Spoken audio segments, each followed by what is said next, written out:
세계 스카우트 잼버리 파행 사태 이후 여야의 책임 공방이 이어지는 가운데 여야를 향해 국민에게 매를 벌고 있다며 쓴소리를 한 이광재 국회 사무총장, 삼선 국회의원, 제35대 강원도지사, 대통령 비서실 국정상황실장 역임.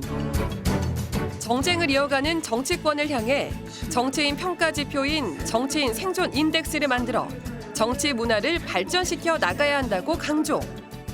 이 정치인들이 국민들이 안심하고 살 수 있도록 하는 평가 지표를 만들어서 성장시킬 분은 성장시키고 도태할 분은 도태시키는 시스템이 필요하다고 봅니다. 국회 사무총장 취임 1주년을 맞은 이광재 총장이 바라본 잼버리 책임 공방과 내년 총선 전망 집중 분석합니다. 8월 임시국회가 시작됐고 민생이 어렵지만 정치권 갈등은 여전합니다. 잼버리 사태 책임론을 포함해 여러 정쟁이 국회 정상화에 발목을 잡고 있습니다. 국회 사무총장 취임 1년을 맞은 이광재 사무총장 모셨습니다. 이 총장님 안녕하십니까? 네, 안녕하세요. 네, 요즘 국회에서 많은 것을 보고 느끼고 계실 것으로 생각됩니다. 네, 그렇죠. 책임 정치라는 말이 실종된 지 오래입니다. 잼버리 파행을 두고도 정부 여당과 지자체 야당 간 상대방 탓 공방뿐인데 대한민국이 도대체 왜 이렇게 된 걸까요? 이번 잼버리 이후에 그 여야 공방을 보면 아마 날도 더운데 국민들 마음은 더 더울 거라고 생각하는데요. 네. 이번에 잼버리를 겪으면서 하나의 국정 과제 시스템에 우리가 좀 근본적인 개선이 필요하다라는 생각이 들고, 또 한편으로는 그럼에도 불구하고 역시 우리나라 대한민국 국민들이 살아있다. 그 위기 이후에 우리 국민들이 외국 그 잼버리 대원들에게 대한 태도 같은 건 참 감동적이었고요. 네. 또 하나는 이 전라북도 도민들이 느끼는 실망감과 좌절감은 굉장히 클 거라고 봅니다. 이거에 대한 각별한 저는 대책이 좀 있어야 되지 않을까. 그래야 우리가 내 탓이오라는 것보다는 내 탓이라고 자꾸 생각해야 앞으로 전진하는 거 아닌가 싶네요. 이태원과 오송 지하차도 참사, 이번 잼버리 파행 사태 등 대형 사건이 이어졌습니다. 근데 공적 사회가 제대로 이게 움직이고 있는 것인가에 대한 의구심이 있고요. 국가 위기 관리 시스템을 정비할 필요는 없을까요? 저는 결국 우리가 국민이 결국 행복한 삶을 사는 거하고 안전하게 사는 거 이 두 가지인데, 국가의 가장 큰 책무가 안전한 사회를 만드는 거라고 보거든요. 그런 면에서는 저는 이태원 참사부터 비롯해서 국가 위기관리 시스템을 근본적으로 정비를 해야 된다고 생각합니다. 또 하나는 중앙정부하고 행정부하고 지방정부하고 잘 안 맞는 걸 이번에 많이 발견했잖아요. 네. 이번에 이거를 또 함께 해결을 해야 하고, 세 번째로는 이런 중요한 일이 생겨도 누구도 책임을 지는 사람이 없고, 네. 저 말단에 있는 공무원들이 자꾸 그렇게 책임을 지는 모양새를 갖는 거는 좋지 않고, 저는 그 기관이 책임을 지는 페널티 시스템이 저는 있어야 된다고 보고요. 네. 또 하나는 이번에 이태원 참사 때도 그랬고, 보면은 이미 SNS에 똑똑한 국민들이 훨씬 커뮤니티에 많은 글과 대책을 올리고 있거든요. 이런 면에서 저는 우리가 AI 보좌관 시스템을 만들어서 위기 관리를 미리 감지하고 종합적으로 대책하는 이런 좀 미래지향적인 시스템도 함께 있어야 하지 않을까 싶습니다. 네. 국회 사무총장 취임 1년이 됐는데요. 여전히 정쟁에 매몰되어 있는 국회 모습입니다. 국회의원 활동을 좀 더 객관적으로 보는 시간이 되지 않았을까 싶은데요. 본회의라든가 소위 상임위 등 대한민국 국회가 뭔가 일을 좀 덜 하는 것 아닌가, 이런 하는 지적도 나오잖아요. 저도 사실은 이게 국회 사무총장 하게 되면서 아주 이번에 확실히 알게 됐는데, 네. 우리 국회가 생산성이 많이 떨어진다. 예를 들어 보면은 우리가 본회의가 37회를 하면 미국 하원만 100회를 합니다. 네. 상임위원회가 우리가 336이면 미국이 1873. 아유, 차이가 많이 나네요. 한 5배 정도 차이 납니다. 네. 그다음에 소위원회는 293대 1143. 이것도 한 5배 차이 나고요. 청문회도 우리가 한 27회인데 미국이 한 100회. 그러니까 큰 차이가 나고 있습니다. 미국에 가보면은 국회의원들은 우리 한국 대사관에 올 시간마저 없다고 합니다. 네. 그러니까 일주일에 딱 한 주 정도만 지역구를 가고 주말에만 지역구가 막상 국회가 열리게 되면 꼼짝만 하거든요. 네. 훨씬 더 저는 생산성을 강화해야 되겠다 이런 생각을 좀 뼈저리게 느끼게 되는 시간입니다. 네. 근데 국회 상임위 활성화 얘기가 나온 지가 오래됐잖아요. 근데 지금처럼 여야가 싸움만 한다면 회의를 늘린다고 해서 과연 이게 제대로 뭐 작동이 되겠느냐 하는 그런 의문이 들거든요. 그러니까 외교 안보라든가 좀 여야가 초당적으로 움직여야 될 부분이 있을 텐데 그것마저도 지금 안 되고 있잖아요. 그렇습니다. 그 하나는 국회가 좀 정상화되려면 사실은 대통령실에서 여당 대표한테 룸을 줘야 됩니다. 협상의 룸을. 그래야 사실 뭐 대화 협상이 되지 않습니까? 그다음 두 번째로는 그 영국 같은 경우에는 1년에 법을 36개밖에 통과 안 하거든요. 네. 근데 우리는 한 5천 개 하는데. 근데 법은 회의는 차이가 또 많네요. 네. 회의는 2,395회를 합니다. 그건 뭐냐면 갈등을 조정하는 회의를 많이 하는 거죠. 그런 면에서 우리도 국회가 갈등을 양산하는 게 아니고 조정하는 회의를 많이 할 필요가 있고 또 하나는 이제 미래위원회를 둘 필요가 있다고 봅니다. 네. 외교 문제나 이렇게 여야가 시각을 같이 하고 저출생 문제 같은 걸 해결해야 되잖아요. 네. 그럼 원내대표 정도 하신 분들은 사실 이제 뒷방에 가서 있는 분이 아니고 그 경험을 가지고 여야 원내대표 하신 분들이 모여가지고 상임위를 상설상임위를 만들어 국가의 미래 아젠다를 좀 여야 간에 깊이 있게 대화하는 시스템을 이제 만들어야 되겠다고 생각합니다. 네. 이 총장은 정치 발전을 위해서 정치인들의 성적을 매기는 정치인 인덱스 제안한 바 있는데요. 정치인 인덱스를 통해서 정치인마다 성적표가 매겨지면 이게 어디에 어떻게 활용될 수 있을지, 그러니까 국회의원뿐만 아니라 기초단체장 등에도 적용될 수가 있을 듯한데 네. 대통령도 포함이 되나요? 물론이죠. 네. 저는 그 아이의 성적표가 엄마의 성적표는 아니지만은 국가의 경쟁력, 네. 즉 뭐냐면 국가가 지금 1% 성장을 해서 나라는 미래가 없는 거거든요. 그러면 국가의 경쟁력하고 국민의 삶의 질, 예를 들면 일자리가 있냐 없냐, 그다음에 주택 문제, 보육 교육 문제, 네. 노후연금 문제 몇 가지 지표를 만들어서 저는 대통령부터 저 시장 군수 구청장까지 지표를 만들어서 1년에 한 번씩 평가하는 거죠. 네. 우리 손흥민 선수도 이강인 선수도 골 한 번 뭐냐면 한 게임 할 때마다 평가가 나는 거 아니에요? 그렇죠. 그러면 1년에 한 번씩 마치 주주총회를 통해 가지고 우리가 회사 평가를 해 가지고 연봉도 결정되는 거 아니에요? 네. 그러면 정치인도 1년에 한 번씩 이렇게 평가를 하면 정신 차리고 일을 할 수밖에 없겠죠. 정치가 난투극이 아니고 저는 기록 경기로 바뀔 거라고 봅니다. 네. 왜냐하면 우리가 대학 평가를 1년에 한 번씩 하니까 모든 대학이 이거 맞추려고 노력하게 돼 있잖아요. 이제 그냥 나하고 친하기 때문에 찍어주는 게 아니고 우리 당이기 때문에 찍어주는 게 아니고 이제는 실적을 갖고 국민의 삶을 실적으로 평가해야 된다. 그래야 국민이 마음 편하고 발 뻗고 잔다고 봅니다. 저는. 지금은 이제 법안 발의 뭐 숫자 횟수에 또 집착하는 경우가 있죠. 지금 그렇습니다. 현재로서는. 네. 실제로 보면은 이 법안 발의 횟수가 중요한 게 아니고 본질적으로 사회를 바꿀 수 있는 네. 법안이 있느냐 없느냐 이런 게 사실 더 중요하다고 네. 봅니다. 대한민국 정치는 전형적인 지금 승자 독식 구조입니다. 정치 양극화 해소를 하기 위한 방안으로 이뭐 선거법 개정 얘기가 나왔는데 지금 여야 견해차가 있고 답보 상태입니다. 어떤 선거 구조가 바람직하다고 보고 내년 총선은 과연 개정된 선거법으로 치를 수 있을까요?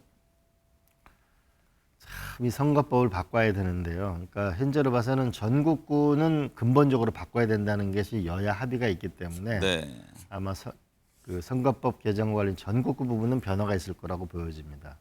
네, 지역구 문제는 현재 양당은 모두 사실 각자 위기라고 생각해야 저는 선거법에 동력이 생긴다고 보거든요. 네. 근데 조금 전까지만 하더라도 서로 이긴다고 했는데 지금은 자꾸 위기론이 커지고 있는 이때가 한번 기회가 아닐까 싶은데 네. 저는 일본의 오마이 게니치라는 정치인이 이 소선거구제를 하고 나서 큰 정치인이 사라졌다라고 하는 걸 우리는 깊이 있게 생각해 볼 필요가 있고 이렇게 뭐냐면 대결 구도를 끝내지 않고 분열 사회를 가지고는 저는 분열된 땅에는 집을 지을 수가 없잖아요. 네. 정말 이거는 정말 막바지까지 최소의 노력을 다 해봐야 될 문제라고 봅니다. 이거는. 지금 현재로서는 어떤 전망이세요? 지금은 사실 의원님들도 바뀌어야 된다는 거 다 알아요. 네. 누가 고양이 목에 방울을 다느냐 문제인데, 자 이게 이제 국회의원들이 자기 선거구를 줄이고 없앤다는 게 어렵다는, 그게 지금 네. 가장 큰 모순에 있는데 여긴 좀 결단이 필요한 시기라고 봅니다. 이 총장은 국회 외통위원장 지냈는데요. 지금 미국, 일본, 중국 등 윤석열 정부의 외교안보 정책을 어떻게 바라보는지 궁금합니다. 아울러 최근 중국이요, 자국민의 그 한국 단체 관광을 전면 허용했는데 이게 어떤 변화의 시그널로 보여집니까? 그렇죠. 저는 결국은 이게 미국 중국의 이 경쟁의 핵심 본질은 네. 누가 세계적인 4차 산업혁명 기술혁명의 승자가 되느냐, 기술 전쟁의 싸움이라고 보거든요. 네. 그러면 결국은 역사적인 변화는 1차 혁명에 우리가 실패했기 때문에 중국이나 한국이 어려움을 겪었잖아요. 네. 2차, 3차 산업혁명은 박정희 대통령하고 김대중 대통령 때문에 우리가 IT 혁명을 했기 때문에 오늘날 대한민국이 있는데, 또 그런 IT 혁명을 못했기 때문에 일본이 잃어버린 30년이 됐거든요. 네. 그럼 4차 기술혁명의 승자가 되려면 전 미국과 잘 지내는 게 굉장히 중요하다고 봅니다. 네. 그러나 또 한편으로 저는 중국과도 잘 지내야 한다고 봅니다. 왜냐하면 중국이 큰 시장인 측면도 있고 결국 미국도 제한적으로 할 겁니다. 하이테크에서는 전면적으로 경쟁하고 미들테크에서는 결국은 협력할 수밖에 없습니다. 왜냐하면 작년에 중국이 미국에 대해서 최대 수출액과 최대 흑자를 했거든요. 이제 세계 경제는 맞물려 있습니다. 네. 그래서 하이테크는 우리가 미국과 강력하게 협력하고 또 한편으로 중국과도 우리가 협력을 해 나가야 된다. 저는 비스마르크라는 중국의 재상이 당시 합스부르크나 프랑스나 러시아 그 사이를 뚫고 결국 다선 외교를 통해 가지고 독일 통일을 이뤄냈거든요. 네. 독일 재상. 네. 그래서 그런 면에서 우리가 좀 지혜로운 외교, 네. 확실한 이익을 얻고 적을 덜 만드는 지혜로운 외교가 필요하다고 봅니다. 지난주 한미일 정상회의에서요, 그 북중러에 맞선 삼각공조를 강화했습니다. 그러니까 중국의 적의가 더 깊어질 것이다 이런 전망이 나오는데, 그럼 중국의 문제는 어떻게 풀어가야 합니까? 중국은 결국은 그 1+1이라고 보는데요. 그 중국에서 결국 미들테크 쪽에는 시장에서는 계속 협력을 해 나가야 되지만 또 네. 한편으로 중국 시장에 대한 불안감을 가지고 있잖아요. 그러면 동남아 쪽에는 화교가 많잖아요. 그런 면에서 중국과 또 한편으로 경제 협력을 하면서도 동남아 아세안이 10개국이고 대략 약 7억 7천만쯤 되는데 여기와를 통해 가지고 또 한편 우회해서 중국과 협력하는 방식도 네. 함께 찾아 나가야 된다고 봅니다. 지난번에 윤석열 대통령 만난 바 있으시잖아요. 네. 그 집권 2년차를 어떻게 보고 있고 어떤 점을 주문하고 싶으세요? 이제 집권 2년 차가 됐는데 저는 국민연금, 그다음에 교육개혁, 노동개혁, 그다음에 저출생 이런 방향은 잘 잡았다고 봅니다. 그런데 구체적으로 무엇을 하겠다는 건지가 지금 드러나지 않거든요. 네. 이제는 그러면 교육개혁 부분에 대해서는 국회에 정부 법안이 쏟아져야 합니다. 그래서 그걸 그렇죠. 갖고 지금 논쟁이 이루어져야 되거든요. 법이 바뀌어야지만 뭔가 실행이 그렇습니다. 되는 거죠. 그런 면에서 저는 이 개혁의 구체적인 내용을 정부가 빨리 법안을 내서 실체를 보여줘야 된다. 네. 그래야만 예측 가능한 나라가 될 거고, 아, 국민들은 이 정부가 이 길로 나가려고 하는구나. 그리고 국민들은 안심할 거라고 보고 시장이 또한 그에 반응할 거라고 봅니다. 네. 앞서 말씀하셨듯이 이 총장은 기술 쪽에도 관심이 많으신데요. 지금 의정 활동에 빅데이터, 인공지능을 접목시키기도 했고요. 21세기 세계는 뭐 기술 전쟁이라고 해도 과언이 아니잖아요. 그럼 우리는 기술 분야에서 어떤 노력을 기울여야 할까요? 제가 이제 오늘 아침에 조조 영화로 오펜하이머라는 네. 영화를 보고 왔는데 결국 미국이 이 맨하탄 프로젝트 때문에 원자 폭탄을 만들어서 2차 세계대전의 승자가 됐고 케네디 대통령이 나사 프로젝트를 통해서 전무후무한 미국이 됐거든요. 네. 전 그러면서 대한민국이 지금 세계 경제는 과학기술 전쟁이 핵심이라고 볼 수 있는데 네. 이걸 총괄할 수 있는 정부의 컨트롤 타워가 있어야 된다고 저는 생각하고, 두 번째는 결국 민간에게 활력을 불어넣을 수 있는 시스템이 저는 제일 중요하다고 봅니다. 네. 그리고 또 하나는 무엇보다는 결국은 AI하고 반도체에서 미국과의 실질적 협력이 일어나느냐. 네. 네, 두 번째로는 우리가 AI가 로봇과 장착되는 게 미래인데 그러면서 보스턴 다이나믹스라는 현대자동차 인수한 게 미국 대학생이 가장 가고 싶은 회사 1위잖아요. 네. 그러면 AI는 미국에서 연구를 하더라도 그 공장을 한국으로 가져오는 대규모 결정을 하면 저는 자동차 부품 산업은 일었을 거라고 봅니다. 네. 세 번째로는 요번에 스타워즈 우리가 전쟁이 일어나는 양태를 보게 되면 스타링크가 굉장히 중요하잖아요. 네. 우크라이나. 그러면은 한국의 5G, 6G와 세계적인 저궤도 위성이 어떻게 만나는가가 또한 중요할 거라고 보고 네. 바이오는 뭐 우리가 워낙 우수한 인재가 워낙 많이 가 있기 때문에 적어도 몇 가지의 주제에 대해서는 마치 케네디 대통령이 나사를 만들어서 뚫고 갔듯이 좀 그런 집중적인 노력이 필요해 보입니다. 네. 친정인 민주당 안에 뭐 친명, 비명, 친문, 개파를 둘러싼 얘기들이 나오고 개혁을 놓고도 입장 차이가 있습니다. 민주당 상황은 어떻게 보고 계세요? 제가 이제 탈당한 상태이기 때문에 네. 정치에 대해서 얘기하는 건 바람직하지 않아 보이는데요. 어쨌든 윤석열 대통령 지지도가 38%라는 점은 야당에게는 기회가 많다는 뜻이기도 합니다. 네. 그런데 국민의힘, 민주당 모두 대통령 지지도보다도 낮다는 점은 위기의 징후라고 볼 수 있죠. 네. 그런 면에서 결국은 국민의 마음과 함께 하는 건데 국민의 마음은 무엇일까라고 보면 결국은 이 먹고 사는 문제, 경제에 대한 불안감을 해소하는 것.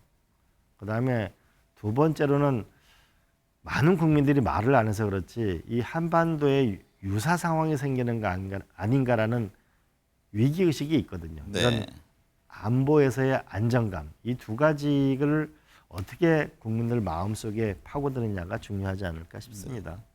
여러 선거 경험이 있으신데요. 여야 할 것 없이 개혁과 인물 수열, 뭐 공정한 공천 등을 강조합니다.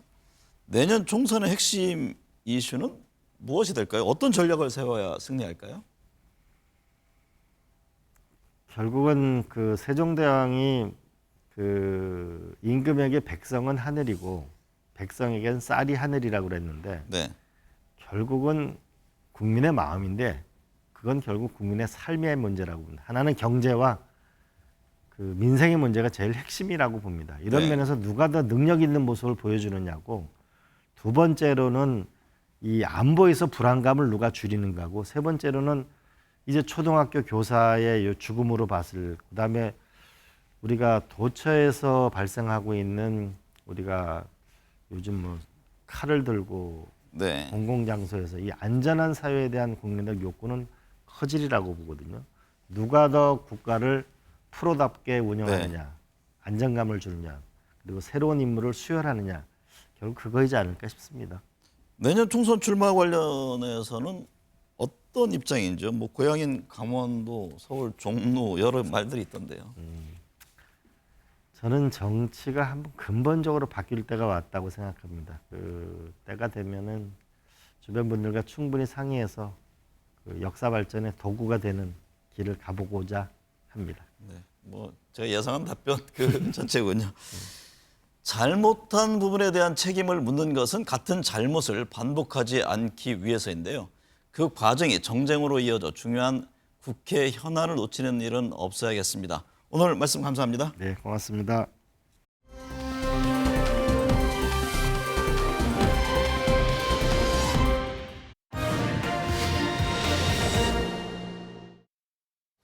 한미일 정상회의 정례화와 함께 3국의 외교장관, 국방장관, 국가안보보좌관을 포함한 각급 인사들이 각 분야에서 매년 만나 삼국 간 협력 방안을 긴밀하게 조율해 나가기로 했습니다. Critically, we've all committed to swiftly consult with each other in response to threats to any one of our countries from whatever source it occurs. That means we'll have a hotline to share information and coordinate our responses whenever there is a crisis in the region or affecting any one of our countries. 東シナ海、南シナ海における一方的な現状変更の試みをはじめ、日米韓3カ国を取り巻く安全保障環境、これは日々厳しさを増しています。 네, 정치권 현안 짚어보겠습니다. 김재원 국민의힘 최고위원, 신경민 전 더불어민주당 의원 나오셨습니다. 어서 오십시오. 안녕하세요. 김 최고위원님, 어제 새벽 65분간의 한미일 정상회의에서 채택된 공동성명, 이게 캠프 데이비드 정신입니다. 세 나라는 지역 내 위협이 있을 경우 신속히 협의하기로 했고 또 정상회의를 최소 연 1회 열기로 했는데 어떻게 보셨습니까? 뭐 일단 워낙에 그 북한의 도발이 심각해지고 있고요. 네. 뭐 최근에 우크라이나 사태를 보면 이게 우리는 세계 2차 대전 이후로 또 월남전 이후로 사실은 전면적인 전쟁이라든가 오래된 국가 간 전쟁은 뭐 거의 사라진 평화의 그렇죠. 시대로 접어들었다 이렇게 생각했는데 사실 상시적인 전쟁의 시대가 계속 유지가 되고 있다는 것을 우리 눈으로 목격하고 있거든요. 이런 네. 상황에서 북한은 늘 그 핵을 탑재할 수 있는 그런 대륙간 탄도탄을 무자비하게 발사하고 있고 또 잠수함을 통해서 그 바다 밑까지 샅샅이 훑고 다니는 이런 상황이고 중국은 중국대로 우리 안보에 네. 상당한 영향을 미치고 있는 이런 상황이라면 한미일 그 안보 체제 또 한미일의 굳건한 방위 체제가 우리의 그 안전을 도모할 수 있다, 우리의 안전을 보장할 수 있다고 네. 할 수밖에 없거든요. 지금 상황에서 이런 한미일 정상들이 정말 10여 년 만에 캠프 데이비드에서 모여서 저런 그 한미일 선언을 한 것은 안보적으로도 중요하지만 특히 우리나라의 그 안보와 앞으로 우리나라의 안전에 가장 중요한 획을 끊는 네. 회담이었다고 생각을 합니다. 신경민 전 의원님, 한미일 공동성명에 당초 중국이 직접 거론될 것인지가 주요 관심사였는데요. 한미일은 예상보다 그 수위가 높게 중국발 위협을 명시했습니다. 북핵 문제와 러시아의 우크라이나 침공에도 강한 목소리를 냈는데 이렇게 되면 한미일 대 북중러 구도가 더욱 뚜렷해지는 것 아니냐 이런 지적들이 나옵니다. 대만 문제를 어떻게 거론하느냐 하는 것은 항상 한미가 만났을 때 또는 또 한일이 만났을 때 문제로 현안으로 등장을 했습니다. 네. 그래서 그게 이제 처음으로 등장하게 되는 것이 문재인 대통령의 마지막 한미 정상회담 때 등장을 했어요. 근데 네. 그때는 굉장히 애매모호한 얘기로 표현이 됐습니다. 근데 이번에는 매우 구체적으로 언급이 됐다는 것이 굉장히 큰 의미를 갖는 거고요. 그것도 한미일이 만난 자리에서 중국의 위협에 대해서 새 정상이 얘기했다는 큰 의미를 갖고 있습니다. 네. 이렇게 구체적으로 얘기하는 것이 과연 외교에서 맞느냐 안 맞느냐라는 건 논란으로 등장할 수 있습니다. 그럼에도 불구하고 한미일이 이렇게 만났다는 건 의미도 있지만 분명히 문제도 있는 거죠. 이렇게 세 나라씩 각을 세워서 대립을 하는 것이 과연 우리 국익에 맞느냐 하는 문제, 고전적인 문제는 계속해서 남는 거고요. 특히 한일이 좀 잘 지냈으면 좋겠다 하는 것은 미국의 오래된 동아시아에서의 숙제였습니다. 네. 과제였습니다. 특히 바이든 이후에는 더 큰 과제였거든요. 그래서 그런 점에서는 미국의 어떤 과제를 이번에 푸른 거죠. 네. 그런데 과연 이것이 우리나라 외교가 이렇게 하는 것이 맞느냐 하는 또 숙제도 기본적으로 남아 있는데요. 결국 윤석열 정부가 이렇게 문제를 풀어가기로 한 것이고 이것은 이미 예견이 됐던 겁니다. 네. 그래서 이 문제에 대해서 우리가 분단국가, 통상국가로서 과연 어떻게 하느냐 하는 것은 계속해서 아마 논란거리로 남을 겁니다. 김재원 최고위원님, 이번 한일 정상회담에서요. 일본 후쿠시마 오염수 해양 방류 문제는 의제에 오르진 않았지만 지금 기시다 총리의 발걸음은 빨라지고 있습니다. 미일 정상 간에는 이게 논의가 됐다고 합니다. 근데 이 문제는 어떻게 보세요?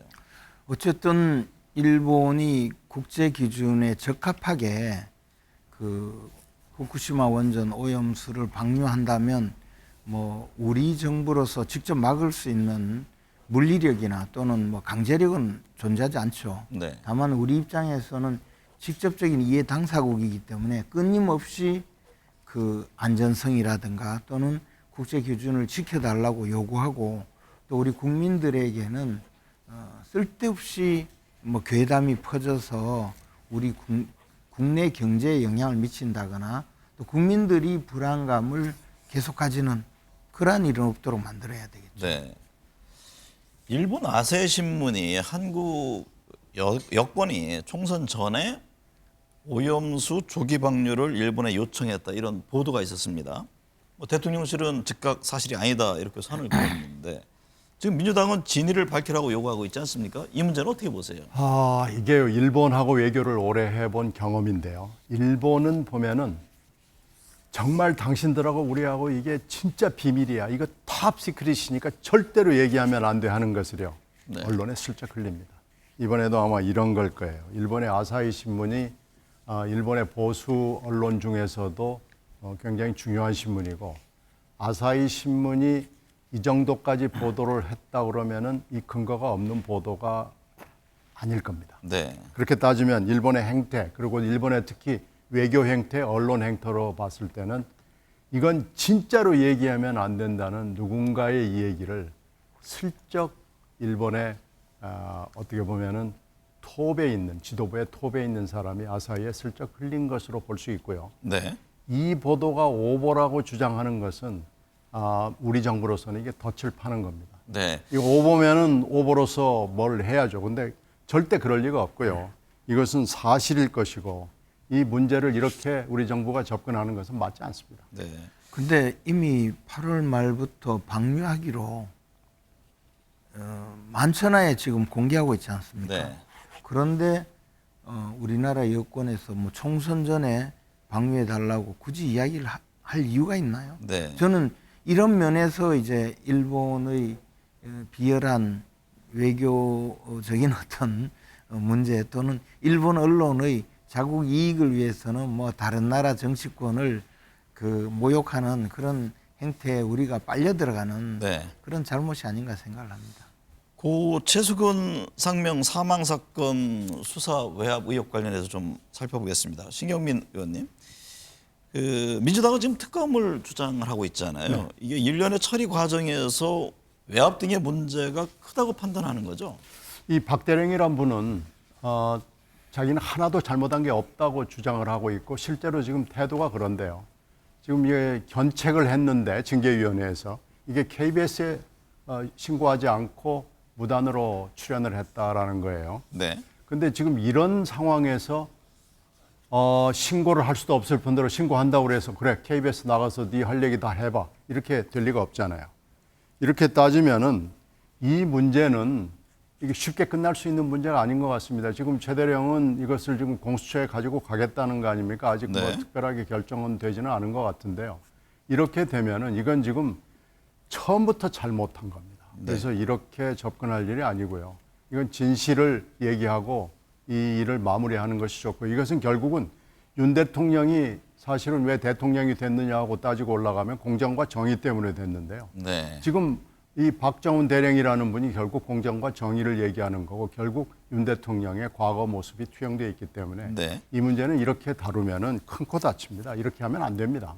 그런데 여권에서는 박정훈 전 해병대 수사 단장에 대한 이게 순수성을 의심하는 그런 목소리도 흘러나오고 있네요. 뭐 과거에 이제 이런 수사를 맡고 특히 이제 국민적으로 굉장히 주목받는 수사를 맡은 분들이 네. 그 지원 말단적인 어떤 내용을 가지고 폭로를 하고 그것을 통해서 정치권에 진출한 그런 사례들이 있었지 않습니까? 그래서 행여나 뭐 그런 경우가 아닌가 하는 식의 내부적인 이야기가 있었던 것은 뭐 사실이고 또 정치권에서 이 문제를 오히려 확대해서 네. 사실은 군 내부에서 해결하거나 군과 수사기관 사이에서 해결해야 될 그런 문제가 정치적 문제로 빚어지는 것에 대해서 문제제기를 하는 것이라고 저는 보여집니다. 이것이 저는 뭐 박 전 대령이 나름대로 자기의 또 생각을 이야기하고 있고 그것은 사실관계가 밝혀지는 과정이 중요한 것이지 정치권에서 이렇게 너무 뭐 왈가왈부할 뭐 그런 사안은 아니라고 생각합니다. 이게 지금 유상범 국민의힘 수석 대변인의 얘기인데 이렇게 정치권이 접근하면 안 됩니다. 네. 박정훈 대령은 보니까 군인이고요.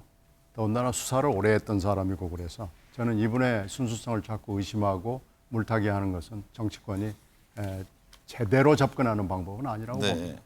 고 최수근 상명 사망 사건 특검을 포함해서 지금 양평 고속도로 문제 등 민주당은 1특검 4개 국정조사를 지금 네. 추진하고 있는데요. 이게 사실 모든 사안이 여당의 협조를 얻기는 만만치 않을 텐데 민주당의 전략은 어떤 겁니까? 여당의 협조를 얻기는 어렵겠죠. 네. 그러나 지금 이게 지금 토탈 5개 아닙니까? 이거 말고도 지금 해야 될 일들이 국회에 굉장히 많은데 이건 무슨 얘기냐면은 결국은 지금 윤 대통령의 실정 내지는 여당이 잘못하고 있는 것들이 이렇게 많다는 거예요. 네. 이건 국회가 앞으로 어떻게 되고 여야 협의와 합의가 어떻게 될지는 잘 모르겠지만은 이처럼 실정이 많은 것을 여당이 매번 나와가지고 결국은 뭐 총알바지하고 방탄을 하고 이랬다는 것은 분명히 여당의 실체를 보여주는 것이고요. 네. 윤 대통령의 어떤 능력을 보여주는 것이기 때문에 저는 이것 자체로서도 일단 정치적 의미는 분명히 있고 이 숫자에 아마 일단 압도되는 측면도 있다고 봅니다. 네.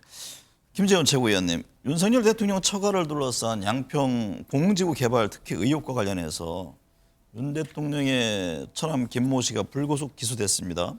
지금 민주당은 양평군청 처가 카르텔 이렇게 압박하고 있는데 정부 여당은 어떤 입장인가요? 근데 이것은 2016년도에 있었던 그런 개인적인 범법 행위에 불과한 것이죠. 네. 이것이 카르텔이라고 하려면 예를 들어서 좌파 단체들이 모여서 자기들끼리 단체를 구성해서 국가 예산을 독점적으로 늘 받아서 운영을 한다든지 또는 예를 들어서 국가 보조금을 받는 그런 카르텔을 형성한다든지 또는 자신들의 이익을 위해서 노조가 특정 그 산업 전체의 공급을 차단한다든지 이럴 때 카르텔이지. 개인적으로 자신이 그 개발 부담금을 조금 감면받기 위해서 허위 서류를 제출했다. 네. 그런 지금 의혹을 받고 재판에 넘겨진 사건을 카르텔이라고 이름 붙인 것 자체가 저는 크게 이해가 가지 않고요. 앞에서 말씀하신 4가지 국정조사 이야기인데 사실 국정감사를 앞두고 있잖아요. 네. 이 국정감사는 각 부처에서 지금 이런 모든 사안을 다루게 될 것이기 때문에 국정조사라고 하는 것 자체가 지금 저는 필요가 없을 뿐만 아니라 이재명 대표의 그 수사를 국민의 눈으로부터 조금 벗어나게 하기 위한 그런 물타기 수단이 아니냐 그렇게 밖에 보여지지 않습니다.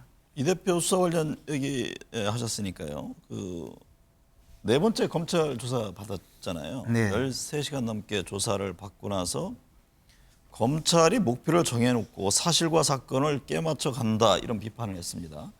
검찰의 정치화라는 지적에 대해서는 어떻게 보고 계세요? 그런데 이재명 대표가 지금까지 연루된 사건들은요. 정치 사건이 하나도 없어요. 과거에 민주당의 지도자들 중에는 사실 정치적인 사건들이 많이 있었죠. 근데 이재명 대표와 관련된 사건은 전부 돈 사건이에요. 그리고 과거에는 변호사법 위반이나 무고나 그냥 음주운전 이런 사건들이었고 이번에도 문제가 되었던 것이 대장동 사건 또 변호사비 대납 사건으로 시작해서 결국은 북한에 과연 자신의 방북을 위해서 조폭 출신인 쌍방울로부터 돈을 그 북한에 지급하게 했느냐 그런 데 있다가 이번에 백현동 사건은 사실 이 종상향을 통해서 업자에게 얼마나 이익을 주고 그 과정에 얼마나 이익을 취했느냐 자신이 직접 취했는지 아니면 자신의 후원회장을 시켜서 이익을 취하고 그를 통해서 선거에 이용을 했는지 지금 그 사건에 대해서 수사를 받고 있잖아요. 네. 그런데 개인적으로 나는 한 푼의 사익도 취하지 않았습니다. 이렇게 말하는 걸 보면 제 느낌은 아마 또 제3자를 시켜서 무슨 일을 꾸몄나 그런 생각이 들 뿐이지 그게 검사가 무슨 정치적으로 지금 하고 있는 게 뭐가 있겠습니까? 그래서 대표 입장은 직접 본인이 돈을 받은 어떤 술에 일른다는 혐의는 아니다. 지금 그런 입장을 내고 있잖아요. 검찰도 그 부분에 대해서는 지금 흘러나오는 얘기는 그래서 제3자 수뢰죄가 아니겠습니까? 네. 그래서 제3자를 시켜서 돈을 받고 그것을 통해서 그 사람들이 이 자신의 선거에 뭐 돈을 쓰게 한다든지 그것이 지금까지 모든 범죄의 유형이었거든요. 네. 뭐 그렇게 따지면 박근혜 전 대통령이 무슨 돈 받은 게 있습니까? 그런 상황처럼 끌고 가는 이런 그 내용이 사실은 그냥 자신이 예를 들어 이 객관적인 사실에서 나는 혐의가 없다, 나는 여기에 관여하지 않았다 이렇게 하지 않고 검찰의 정치화다 이것을 끌고 가는 것은 결국 자신의 범죄를 윤석열 대통령을 끌어들여서 검찰이 윤석열 대통령의 통치를 위해서 앞장서고 있다. 그렇게 해서 자신은 정치적 피해자다라는 그런 어떤 정치범으로 둔갑시키기 위한 논리를 구성하고 있는 것에 불과하다고 봅니다. 신경민 전 의원님, 이재명 대표가 앞선 조사에서 대부분 뭐 진술서로 가름한 것과 달리 이번에는 일부 질의에 상당히 적극적인 답변을 했다 이런 얘기가 흘러나오는데요. 자신이 있기 때문에 이게 적극 소명한 것이다 이런 이재명 대표 측 얘기도 나옵니다. 어떤 배경으로 이해를 하세요? 저는 이 대목은 이렇게 생각합니다. 이건 되게 이제 수사를 가다가 보면은 진실과 사실도 중요하지만 검찰이 입증을 하는 것이 중요하거든요. 네. 그걸 가지고 또 기소를 하고 법정에서 다투는 거 아니겠습니까? 근데 이번에 보면은 지난번 조사 세 차례에 걸친 조사보다는 이재명 대표가 말을 많이 했다. 진술을 많이 하고 검찰하고 여러 가지 얘기를 했다라는 것은 의외의 증거가 나온 겁니다. 네. 이재명 대표가 전혀 예상하거나 예측하지 않았던 증거가 나오기 때문에 그 30페이지짜리 가져간 그 준비한 진술서에는 없는 거죠. 그리고 그 의외에 검찰이 내놓은 증거가 설명을 하지 않으면 안 되는 상황이 된 거고요. 네. 짐작이 가는 건 있습니다만은 제가 여기서 뭐 확인을 할 수는 없는 사실이기 때문에 말씀을 드릴 수는 없고요. 이재명 대표가 설명을 하지 않을 수 없는, 진술하지 않을 수가 없는 여러 가지 팩트들을 검찰이 현장에서 소환 자리에서 증거로 턱 내놓은 거죠. 그래서 네. 이것이 과연 무엇이냐라는 것이 이번 사건을 가르는 굉장히 중요한 대목이 아닌가 생각합니다. 그것도 사실은 추측이잖아요. 네. 이재명 대표 측에서는 진술을 거부하고 있다는 식의 여론몰이로 영장 청구 빌미를 만드는 검찰에 말리지 않겠다 이런 전략이다라고 또 설명을 하던데요. 뭐 이거 가지고 뭐 영장을 치고 안 치고가 결정되지는 않을 거예요. 이미 네. 검찰은 스케줄과 여러 가지 계획이 있고 그리고 시기도 대충은 지금 얼추 맞추려고 하기 때문에 이게 저는 결정적인 거라고 생각하지는 않습니다. 네. 백현동 사건에 대해서는요.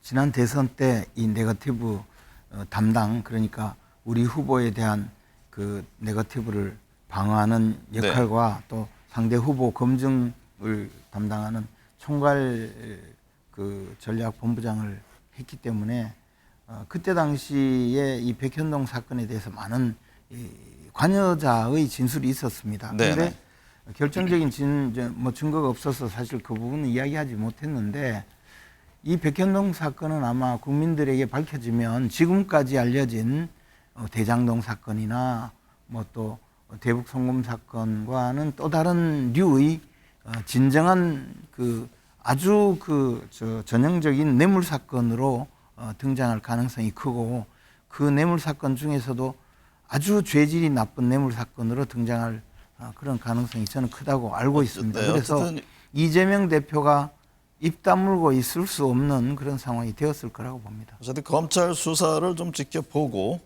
또 추후 논의를 해봐야겠습니다. 총선 얘기해 볼게요.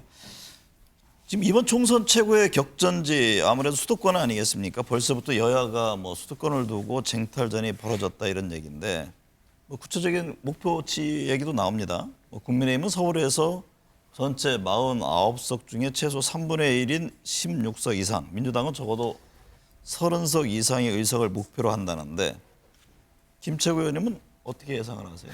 저는 사실 목표가 3분의 1이라는 건 오늘 처음 들은 이야기고 굉장히 충격적인 이야기거든요. 과반 이상입니까? 아니 통상 여당이고 집권 초기인데 서울에서 49석 중에서 한 40석은 확보하겠다고 목표를 정하고 시작해도 시원찮을 텐데 3분의 1을 얻겠다고 목표를 정했다면 저는 그 목표를 정한 분 자체가 그 전략을 수립할 자격이 없다고 생각을 합니다. 네. 그리고 현실이 그렇게 어렵다고 생각한다면 그러면 이거는 참 그 단순히 무슨 우리가 이제 선거를 앞두고 나타나는 여론조사 수치만 가지고 전략을 수립해서는 안 되거든요. 네. 여론조사 결과가 나쁘더라도 실제 민심에서 얻을 수 있는 여러 가지 방향이 많은데 그것을 가만히 손을 놓고 여론조사 결과가 이 정도니까 여기서 한 20% 정도 더 얻어서 3분의 1을 얻겠다 이런 생각을 한다면 빨리 이런 전략을 수립하는 분들을 교체하고 네. 서로 하는 것이 좋을 거라고 봅니다. 그 목표는 목표일 뿐 말씀하셨듯이 여야 가릴 것 없이 그런데 모두 수도권 위기론을 얘기를 합니다. 여당은 뭐 인물난 얘기하고 야당은 뭐 검찰 수사 등의 변수를 얘기하는데 어떻게 보고 계세요? 지금 뭐 서로 지금 엄살을 부리는 건지 진짜 그렇게 보는 건지는 사실 잘 모르겠어요. 네. 서울하고 수도권은 약간 좀 분리해서 봐야 되는데요. 서울의 경우에는 지난번에 재보궐하고 그게 1년 전에 있었고 또 그 1년 전에는 지난 6일 지방선거가 있었고 그래서 사실 민주당이 굉장히 참담한 성적표를 받았습니다. 네. 그래서 민주당으로서는 지금 서울의 경우에는 굉장히 어떻게 보면 이 참담한 성적표를 극복을 해야 되는 숙제를 안고 있는 거죠. 네. 그래서 민주당의 엄살은 엄살이 아니라고 보는데요. 또 국힘당도 엄살 되게 부리고 있어요. 네. 근데 또 수도권을 보면은 민주당으로서는 그렇게 나쁘지 않은 게요. 선거에서 제일 중요한 게 뭐니 해도 인물입니다. 네. 인물하고 바람하고 구도하고 조직 이렇게 얘기를 하는데 인물 면에서는 민주당이 훨씬 지금 우위에 있고 그러다가 보니까 19대, 20대, 21대를 압도를 했기 때문에 조직도 앞서가 있고요. 네. 바람과 구도인데 윤석열 대통령의 인기가 이 정도를 유지하고 있다 그러면은 수도권에서 해볼만 하다는 그런 생각들이 있죠. 따라서 서울하고 수도권을 조금 나눠서 보는 것이 저는 현실적이라고 보고요. 민주당이 서울에서 굉장히 열심히 하지 않으면 이 현재의 그 보궐선거하고 6일 지방선거에서 나타났던 이 위기를 극복하기가 저는 매우 어렵다고 봅니다. 따라서 굉장히 열심히 해야 된다라고 네. 생각합니다. 김재원 최고위원 나오셨으니까요. 지난 광복절 특사에서 이른바 친박 인사들이 배제된 직후에 공개 활동을 재개한 박근혜 전 대통령 움직임에 관심이 쏠리는데요. 지난 광복절 구미에 있는 박 전 대통령 생가를 방문했는데 공식 행보였습니다. 내년 총선을 앞두고 몸풀기에 나선 것 아니냐 이런 관측이 나오는데 맞습니까? 그런데 이제 박근혜 전 대통령의 입장은 지금까지는 유영하 변호사를 통해서만 외부로 공개가 되고 있고 네. 박근혜 전 대통령에게 연락을 하기 위해서도 유영하 변호사를 통해서만 연락을 할 수가 있거든요. 그러니까 유영하 변호사가 이야기하는 것을 통해서 박 전 대통령의 입장을 지금 확인할 수밖에 없는 상황입니다. 그런데 얼마 전에 유영하 변호사가 박근혜 전 대통령이 총선에 관여하지 않을 것이다. 그리고 지금 친박을 주장하면서 활동하고 있는 정치인들은 다 개개인이 각자 도생하는 것이지 박근혜 전 대통령의 뜻과는 관계없다. 이런 말까지 했었거든요. 네. 이런 상황에서 박근혜 전 대통령이 특별히 특정 개인을 위해서 선거를 도와준다거나 또는 박근혜 전 대통령이 그런 자신의 정치적인 역할을 위해서 정치 세력을 만든다거나 네. 총선에 개입한다거나 하는 일은 그렇게 하지 않을 걸로 예상을 하고 있습니다. 네. 신경민 전 의원님, 한때 이게 선거의 여왕이라고 불린 박 전 대통령의 동향에 정치권 촉각을 곤돌 세울 수밖에 없는데요. 대표적인 친박계 인사로 분류되는 최경환 전 경제부총리, 우병우 전 민정수석 계속 출마설 나오잖아요. 최경환 전 경제부총리는 그냥 말통만 꽂아도 된다는 얘기를 지역에서도 많이들 하더라고요. 네. 그럴 것 같아요. 그런데 아무래도 선거가 가까울수록 박근혜 전 대통령에게 기대 보려고 하는 사람들이 늘어나겠죠. 그리고 공천을 받더라도 박근혜 대통령의 힘이 더해지면은 아무래도 그 빛이 더 날 테니까 틀림없이 박 대통령한테 달려갈 가능성은 매우 높다고 보는데요. 근데 네. 어차피 이게 민주당하고는 전혀 관계없는 얘기이기 때문에 저희들이 관심은 좀 덜 쓰는 편입니다. 네. 대구 경북 이 국민의힘 전통 강세잖아요. 박 전 대통령 영향력을 고려했을 때 혹시 이제 보수 표심의 균열이 있을지 않겠느냐 이런 경계하는 분위기가 있습니다. 실제로 박 대통령의 영향력은 아직도 건재하고 네. 또 박 대통령이 어떤 모습을 보이느냐, 어떤 생각으로 외부에 비춰지느냐만 하더라도 유권자들이 상당히 영향을 가질 가능성이 있고 박근혜 전 대통령에 대해서 안타깝게 생각하는 분들이 예컨대 어느 쪽으로 좀 표심을 모으느냐에 따라서 우리 국민의힘의 총선 결과에도 상당한 영향이 있을 수 있다고 봅니다. 그래서 네.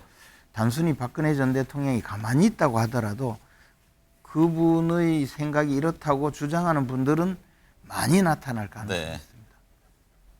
네. 오늘 두 분 말씀 감사합니다. 네, 고맙습니다.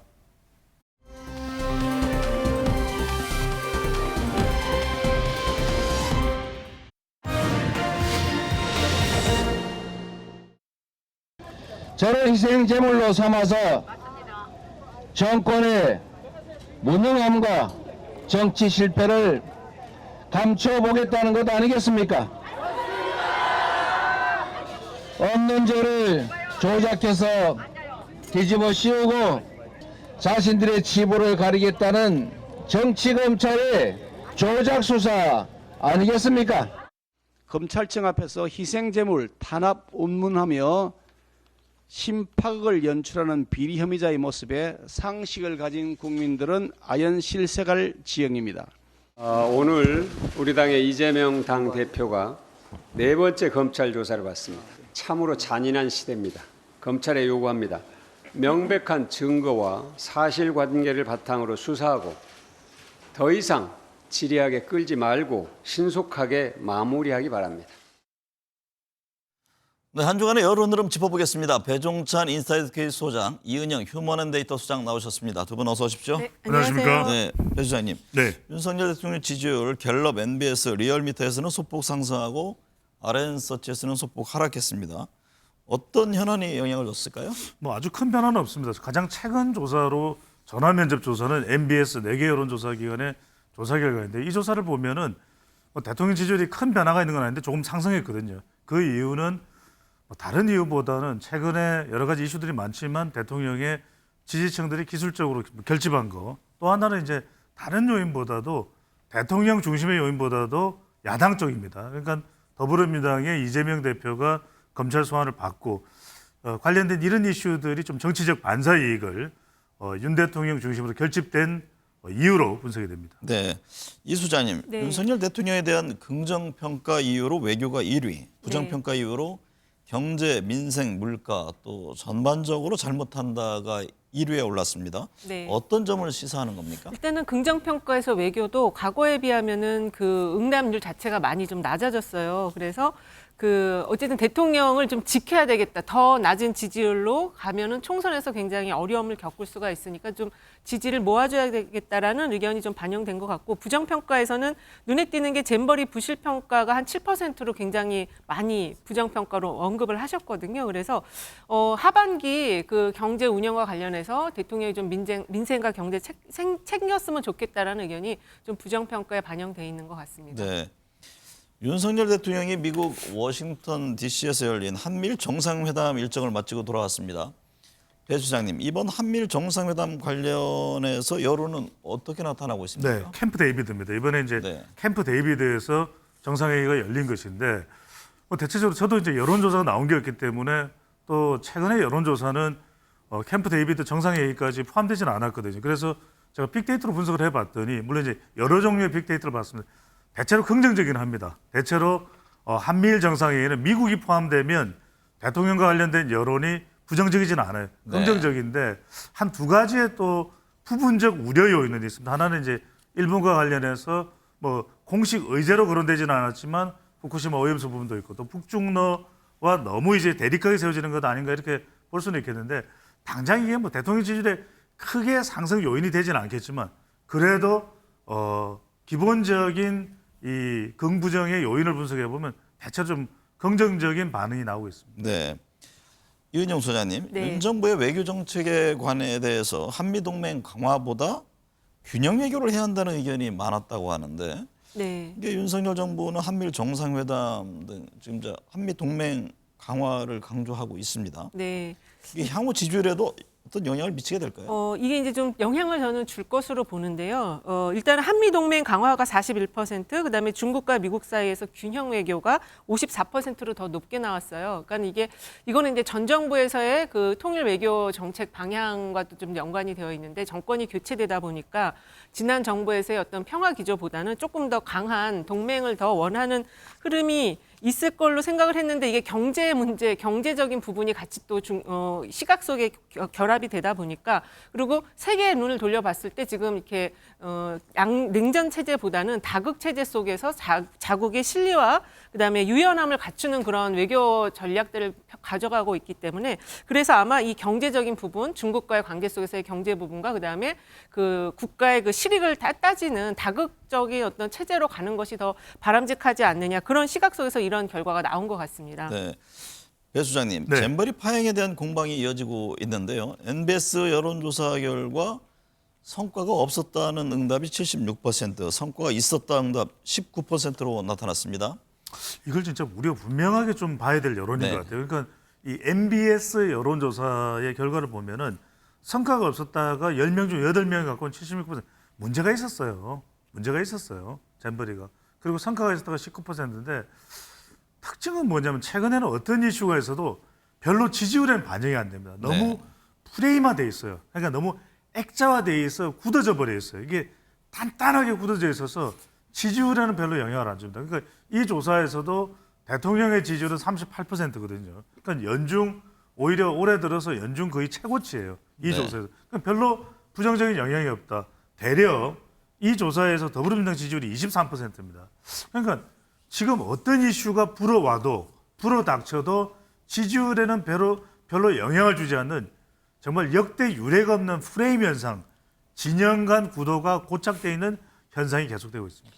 지지율에 영향이 없다는 것이 그러니까 중도에 있는 이른바 이런 표심에 있는 분들이 참여를 적극 안 한다 이런 의미의 해석도 가능할까요? 바로 그 부분에 굉장히 중요한 부분 말씀하셨는데 그래서 보면 자동응답 조사는 굉장히 응답률이 낮고 전화 면접 조사도 사실 아주 높은 건 아니거든요. 그러다 보니까 사람들이 이제 여론조사에 대해서도 적극적인 관심을 못 가지게 되는 거죠. 그러니까 네. 오히려 진영화되어 있는 응답자들이 더 많이 참여할 수 있다. 이것도 참 문제입니다. 그러니까 결과적으로는 정치든 경제든 사회든 문화든 진영화되어 있는 건 안 좋은 거죠. 네. 그런데 여론 지표마저도 점점 더 진영화가 되고 있는 거죠. 이 수장님, 네. 조원 CNI 여론조사를 보니까 잼버리 파행 책임이 윤석열 정부의 58.2%, 네. 문재인 정부의 26.8%라고 조사됐어요. 네. 윤 정부가 잼버리 파행 책임의 원인이 크다고 나타났지만 말씀하신 대로 지지율은 크게 반영되지 않은 모습이거든요. 이건 어떤 이유입니까? 어쨌든 이게 이제 전 정부냐 현 정부 책임 논란이 있었는데 현 정부에게 더 많은 책임을 지금 이제 여론에서는 부여를 하고 있습니다. 그런데 최근 나온 아까 보신 것처럼 대통령 지지율이 조금 일부 상승한 것도 있었잖아요. 그래서 이거는 국민들이 봤을 때 잘못했는데 이거를 괜히 더 잘못했다라고 평가를 하면은 제 얼굴에 침 뱉기 같은 느낌이 드니까 어쨌든 잘 수습을 했다라는 차원에서 대통령 지지율은 약간 상승을 한 것 같고요.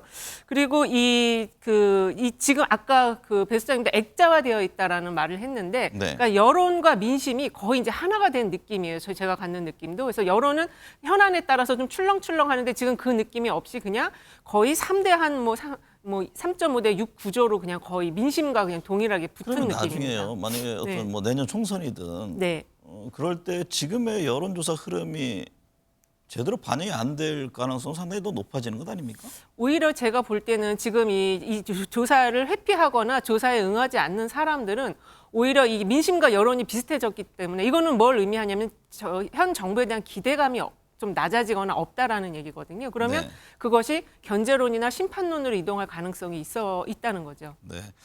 배 수장님, 잼버리 파행 책임에 대한 여론을 보면 미디어 토마토와 아랜서치에서 정부 책임이 과반을 넘게 차지했고 전북 책임이라는 응답은 상대적으로 낮았는데 이 점은 어떻게 보세요? 그러니까요. 이게 잼버리 파행에 대해서도 국민들 10명 중에 6명 정도는 대통령의 책임이다. 근데 여기서 이제 주목해 보시는 게 뭐냐면 전북의 책임이다. 또 우리가 이게 전라북도의 책임이다. 이런 조사, RNS체 조사까지도 연이어서 보여주시면 좋을 것 같은데 이 RNS체 조사에서는 전라북도의 책임이 19.8%다. 그 이야기는 뭐냐면 지금 국민의힘 지지율보다 또 더 낮은 정도예요. 그러니까 국민의힘 지지층에서도 이건 조금 윤석열 정부 전반적으로 책임이 있는 것 같아요. 그러니까 떼치는 윤석열 정부인데 문제는 그렇다고 해서 자 잼버리 파행이 윤석열 정부 책임이 많습니다. 그렇다고 해서 민주당 지지로는 안 가요. 네. 이게 아까 우리 정운갑 앵커께서 또 워낙 예리한 질문을 하신 거예요. 이게 지금 지지율의 형태가 정부 잘못이라고 생각하는데 떼치하는데 그렇다고 해서 그것이 민주당 지지율로 안 가는 거예요. 그러니까 민주당도 리스크가 워낙 많기 때문에 현 정부의 책임에 대해서 그럼 지지율로 민주당을 밀어줘야지. 이게 연결은 안 된다는 거예요. 네. 이은영 수사님, 네. 고 최수근 상병 사망 사건 수사에 대한 외압 의혹이 이어지고 있습니다. 네. 미디어토마토 조사에 따르면 외압이 있었다가 57.3%, 외압이 없었다가 24.4%로 나타났는데요. 네. 이 최수근 상병 사망 사건 수사 외압 의혹이 정치권에 미칠 영향은 어떻게 보세요? 저는 사실 이게 지금 굉장히 좀 중요한 이슈라고 생각을 하고 있고요. 민주당도 이 부분 때문에 1특검으로 지금 이걸 특검으로 잡았거든요. 네. 그 가장 국민들이 이렇게 외압이 있었다라는 의견이 57.3%나 나오는 거는 수사를 담당했던 대령을 집단 항명 수계, 지금은 이제 집단이나 수계를 빼고 항명으로 얘기를 하고 있는데 어쨌든 이게 갑자기 수사를 하던 사람이 그리고 저 박 대령께서 그 죽은 부대원의 어떤 그런 억울함이 없게 정말 철저하게 수사하겠다라고 하면서 했는데 이게 갑자기 이 수사한 사람이 죄인이 되는 것처럼 돼버리니까 그래서 외압이 있었다라고 은연중에 느끼시는 것 같고요. 그다음에 지금 이 박 대령은 8명의 과실치사를 지금 올렸거든요. 그런데 군 법무관리관실에서 나온 이야기는 직접 과실이 있는 사람으로 한정해라, 숫자를 줄이라라는 판단을 이 박대령에게 한 거예요. 과연 이 판단을 누가 어디서 한 것이냐, 이게 굉장히 이 민주당에서 바라볼 때는 이 특검 사안에서 가장 핵심적인 내용이다라고 보는 것 같습니다. 네, 배 수장님, 민주당과 정의당은 방금 말씀하셨듯이 이 최상병 수사 외압 의혹에 대해서 특검 청문회를 실시해야 된다는 입장이고 국민의힘은 특검할 사안이 아니다라는 입장인데 그러면 향후에 이게 어떤 지지율 흐름에는 영향을 어떤 식으로 반영될까요? 그러니까 제가 분석을 해드립니다. 워낙 지금 특검 국정조사가 많다 보니까 국민들이 진영화돼 버렸다니까요. 네. 그러니까 특검 국정조사는 필요에 의해서 주장을 하는 거겠죠. 근데 제가 데이터를 분석해 보니까 이렇게 하다가는 뭔가 목적한 게 안 풀려요. 그래서 무슨 말씀이냐면 특검 국정조사니까 국민들이 들을 때는 아이고 특검 또 무슨 특검이지 또 국정조사 무슨 국정조사지 이게 해결돼 내년에 지금 아직 8개월 정도밖에 이 총선이 안 남았는데 또 뭐가 변해 그러니까 이게 정리가 안 되는 겁니다. 그래서 제가 말씀드리고 싶은 건 결국 빅데이터나 유튜브나 이런 분석을 해보니까 여기 핵심은 뭐냐면 다른 거 가지고 접근을 하면 안 돼요. 그러니까 뭔가 이 최수근 상병 지금 유가족들은 아들 이름도 이야기하지 말래요. 자꾸 뭐 정치적 논란을 빚으면서 왜 아들 이야기하냐고. 그래서 저는 이 해병과 관련된 이 순직한 이 대원과 관련된 내용에서 핵심은 뭐냐면 누구 빼라 빼지 말라고 한 근거가 있느냐. 이게 핵심입니다. 이걸 밝혀내야 돼요. 누구를 빼라 말라는 그 증거를 찾아내느냐 마느냐. 이게 핵심인 거죠. 네. 정치권 총선 무대에 돌입했습니다. 여야 모두 수도권 위기론이 고조되고 있다라는 얘기를 하는데 이은영 소장님, 현재 뭐 수도권 민심 어떻습니까? 수도권 민심이 정당 지지율로 보면은 민주당이 그렇게 썩 유리하지 않아요. 그러니까 대통령 지지율도 수도권 서울 특히 서울이 그렇죠. 서울 보면은 그렇게 높지 않은 상황이거든요. 그래서 지금 양당 모두 이 현재의 민심의 흐름 속에서 어느 쪽이 유리하다라고 말을 할 수는 없긴 한데 그래도 지금 그 역대 선거를 보면은 민주당이 12년, 16년, 20년 모두 다 수도권에서는 상당히 크게 승리한 그런 선거였었고요. 그리고 그 최근에 이제 그 민주당 내부에 민주당이 아니고 국민의힘 내부에서 안철수 의원이나 윤상현 의원 등이 수도권의 흐름이 아주 안 좋다라고 지금 계속 경고를 계속 보내고 있어요. 지도부가 이 수도권의 민심에 대해서 전부 둔감하다 이런 지금 사인을 보내고 있는데 어쨌든 제가 여기서 가장 중요한 그 수도권 서울의 민심을 향배를 가늠하는 거는 결국 대통령의 메시지나 정책 방향이 중요할 것 같습니다. 네. 왜냐하면 이번에 광복절 메시지 같은 거는 수도권에 굉장히 좀 부정적인 영향을 줄 수 있는 그런 내용들이었거든요. 네. 대통령의 말이 아니다 이런 평가가 있기 때문에 대통령의 지지율이 얼마나 올라갈 것이냐 저는 그게 되게 중요할 것 같아요. 배 수장님, 네. 내년 총선까지 수도권 표심의 변수를 줄 주요 현안은 어떤 게 있습니까? 저는 가장 중요한 것은 결국 국민의힘은 대통령 지지율입니다. 네. 대통령 지지율이 다 좌지우지합니다. 후보의 경쟁력보다는. 뭐 서울에 누가 나오는지 유권자들이 어떻게 알겠습니까? 몇몇 뭐 유력 후보들 빼놓고 더불어민주당은 정당 지지율입니다. 왜냐하면 지금 121개 선거구에서 지역구 선거구입니다. 지난 2020년에 무려 103개를 차지했던 것이 더불어민주당입니다. 그러니까 네. 현역이 상당히 많다라는 거죠. 거의 싹쓸이 하다시피 했습니다. 그렇다면 결국 선거에 나가는 후보들의 기초 체력은 정당 지지율입니다. 그러면 지금 민주당의 정당 지지율에 가장 큰 영향을 주는 인물은 누구냐? 이재명 대표입니다. 네. 그래서 이재명 대표가 얼마나 수도권에서 서울, 인천, 경기에서 정당 지지율을 높여놓느냐, 끌어올려낼 수 있느냐, 이게 핵심입니다. 네, 이 수장님, 총선이 네. 다가오면서 각 정당 지지율에도 관심이 쏠리는데 여론조사 결과 뭐 천차만별입니다. 네. 기관별 정당 지지율 차이는 어떻게 나타나고 있습니까? 일단은 이게 이제 무당파가 많은 조사와 무당파가 적은 조사 이거를 좀 대별해서 봐야 되는데 무당파가 많은 조사들은 민주당의 지지율이 좀 국민의힘보다는 낮습니다. 그리고 조사 방법론적으로 볼 때 ARS하고 전화 면접 조사를 놓고 보면 ARS는 민주당이 굉장히 40% 이상 굉장히 높은 흐름으로 나타나고 전화 면접 조사에서는 국민의힘이 또 앞서는 그런 흐름을 나타내고 있거든요. 근데 네. 이게 왜 이렇게 들쭉날쭉이냐? 요거는 정당 지지도 문항을 제일 처음에 물어보는 거랑 어떤 문항들이 있은 뒤에 맨 나중에 물어보는 거랑 그런 차이도 있는 것 같고 그다음에 이제 그 조사 방법론의 차이도 있는 것 같은데 조사 방법론만으로도 이거를 설명하기에는 그 조사 그 설계 구조가 조금 더 영향을 많이 미치는 걸로 저는 생각을 하고 있습니다. 네. 시청자들은 그럼 어떻게 이해를 해야 합니까? 이렇게 보시면 될 것 같습니다. 결과적으로는 지금 자동응답 조사와 전화 면접 조사의 차이가 가장 큽니다. 네. 그러니까 적게는 12에서 17%포인트가 자동응답 조사가 더 많이 나옵니다. 그래서 어느 쪽이 맞습니까? 이게 이제 더불어민주당 쪽에서 이제 자동응답이 많이 나오거든요. 이게 뭐냐면 샤이 진보예요. 네. 핵심은 뭐냐? 결국 투표소에 나오는 사람들이 샤이 진보까지 나올지 안 나올지 이게 핵심이거든요. 네. 그렇다면 과연 더불어민주당이 얼마만큼 전화 면접 조사의 지지율을 더 끌어올리느냐 이게 이제 관건이고 관전 포인트로 봐야 됩니다. 저는 그게 샤이 진보라기보다는 앵그리 진보 같아요. 그러니까 이게 뭔가 정치 효능감이 없다 보니까 전화에 응답을 안 하는 거죠. 다 무당파로 숨어버리는 거죠. 그래서 네.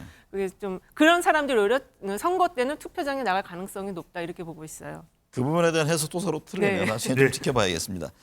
배 수장님, 친윤 핵심이 이철규 사무총장, 윤상현 의원 간에 지금 뭐 총선을 둘러싸고 충돌하고 있잖아요. 이철규 사무총장이 뭐 승선 불가 발언에 윤상현 의원이 당 지도부는 수도권에서 경쟁력이 없다, 뭐 사실상 직격을 했는데 총선 공천 둘러싼 힘겨루기입니까? 그렇죠. 이게 예고됐고 예상됐던 일입니다. 네. 결과적으로는 뭐냐면 수도권에는 바람이 필요하거든요. 그 바람의 지표는 대통령 지지율이 더 올라가야 됩니다. 그러면 뭐 영남은 우리가 대체적으로 뭐 이게 내년 총선에 나오는 후보자들이나 지금 지역구를 가지고 있는 의원들에게는 아쉬운 소리일 수 있겠지만은 뻔하잖아요. 결국 네. 영남, 호남. 그러면 결국 수도권인데 수도권은 지금 민주당 현역이 많은 가운데 바람을 불러와야 되는데 성선 뭐 하고 말고 이런 이야기를 하니까 이철규 사무총장에 대해서 윤상현이 수도권 민심을 모르는군요. 네. 이철규 사무총장은 또 지역구가 강원도입니다. 그렇다 보니까 이제 그런 얘기를 하는데 이건요. 이런 수도권 현역 의원들의 또 주장과 당 지도부 사이에는 총선 공천 때까지 계속 네. 이런 마찰음이 나온다고 봐야죠. 지난주 이재명 대표 네 번째 검찰 출석했잖아요. 예. 이게 과연 이제 민주당 지지율 향후 총선에 어떤 영향을 줄 것인지 여야 뭐 고민이 다 클 것 같은데 어떤 전망이세요? 그렇습니다. 그러니까 이제 이 결과적으로는 내년 총선의 가장 중요한 변수 이재명 대표, 당의 지지율의 가장 중요한 변수 이재명 대표, 네. 공천의 가장 중요한 변수 이재명 대표. 모든 게 지금 기성전 이재명 대표가 된 겁니다. 마치 여권에서는 기성전 윤석열 대통령이 되듯이. 그래서 결과적으로는 대리전이네요. 지난 뭐 대선에 그러면. 제가 말씀드렸지 않습니까? 우리 스페셜에서 스페셜하게 대리전이 아닌 말씀드렸던 참 연장적인 전망이 셈이라 윤명 대첩 3차 대전이 벌어진다. 그런 상황이기 때문에 지금 이제 검찰 소환을 받았고 이제 구속영장 청구가 예상되고 실질 심사를 받을 가능성이 높거든요. 과연 이 과정에서 얼마나 이재명 대표가 당의 지지율을 좀 잘 관리를 하느냐. 네. 이 여부가 사실 제일 중요하고 핵심이라고 봐야죠. 앞으로 여러 고비가 있네. 영장이 예. 뭐 발부가 될지 아니면 어떨지 모릅니다만 또 기각이 될지 어쩔지 네. 여러 과정이 있는데 이 수장님 네. 이제 이재명 대표의 구속영장 청구 시기를 놓고 이제 공방을 벌이잖아요. 네. 민주당은 8월 국회 비회기 중에 해라. 국민의힘은 특권 의식에 절어 있다. 네. 방탄을 벗으라는 주장을 한 것에 비춰보면 이게 상황이 좀 뒤바뀐 건데 이게 어떤 여야 셈법이 좀 달라 보이네요. 지금 셈법이 굉장히 다르고요. 팽팽한 기싸움을 하고 있는 상황입니다. 왜냐하면 이제 민주당에서는 제1야당 대표를 구속하는 것이 지금 헌정사상 어떻게 보면 초유의 일이거든요. 그러다 보니까 이 대비를 나름대로 해야 돼요. 그래서 비회기 중에 그리고 원래 이제 불체포 특권을 포기하겠다라고 얘기했고 영장 실질 심사도 받으러 가겠다고 몇 차례 천명을 했습니다. 했죠. 네. 그래서 국회 비회기의 역대 사례를 보니까 그래도 권성동 의원 사례를 제시를 하면서 비회기에 가서 청구를 하면은 가서 받겠다라는 이제 나름의 대비책을 이야기한 건데 이거에 대해서 마치 무슨 식당 예약하듯이 이렇게 마음대로 자기 입맛에 맞게 지금 그 영장 청구에 대해서 이야기를 하느냐라고 이제 지금 한동훈 장관이 이야기를 했어요. 그런데 이거는 만약에 지금 수사를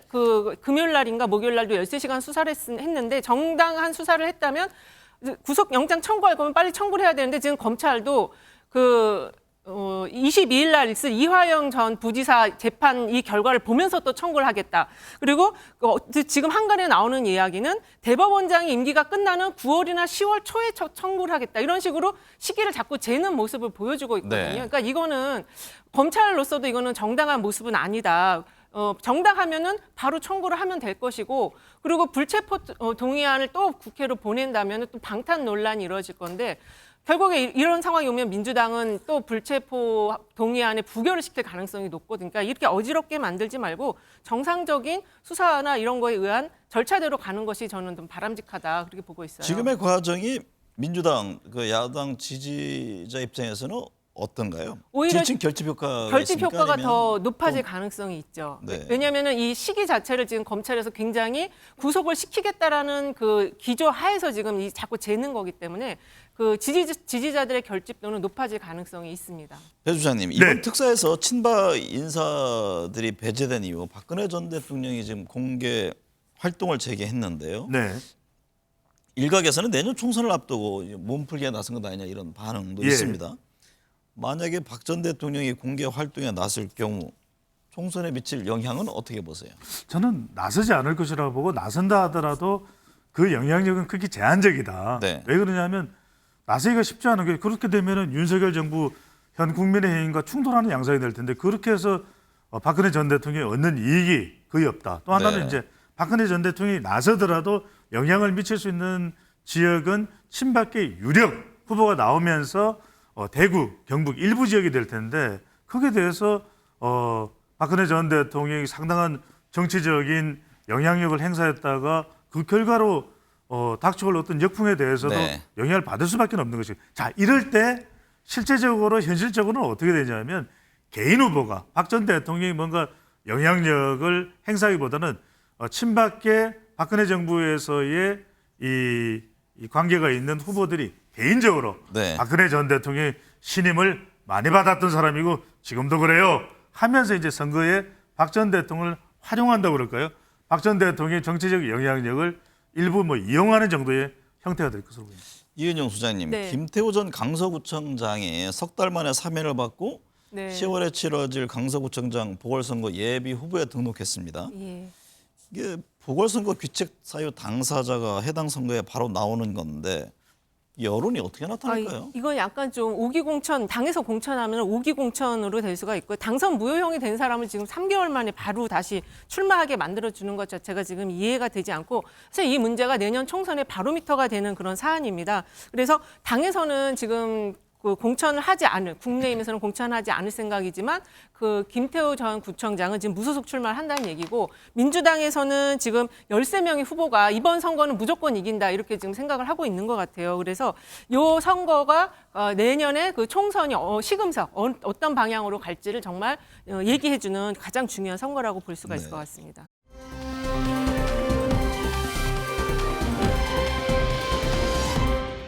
최근 한 기업인을 만났더니 업무 협의차 해당 공무원에게 30번을 넘게 전화해도 통화조차 어렵다며 한숨 지었습니다. 공무원들이 이를 피하고 외면하는 게 도를 넘어섰다는 겁니다. 복지부동이란 표현도 사치스러울 정도라며 분노했습니다.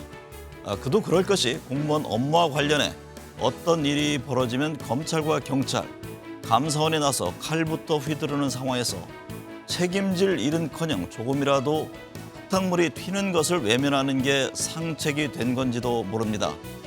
정책 판단과 관련한 배임죄 얘기마저 나오고 있습니다. 이번 잼버리 사태에서도 부처 간, 중앙과 지방 정부, 여야 간 책임 공방만 거셉니다. 정무적 책임도 사라지고 실무자 중심의 희생양 얘기만 나오고 있습니다. 이태원과 오송 지하차도 참사에서도 반복돼 왔습니다. 정치적 중립을 지켜야 할 공무원이 정치 싸움에 동원되고 일부 일탈 세력이 중립성까지 위반하면서 공직사회는 더욱 혼란스럽습니다. 개인과 기업, 국가 할 것 없이 위기는 해야 할 일을 하지 않을 때 닥쳐오고 때와 장소를 가리지 않습니다. 시청해주신 여러분 감사합니다.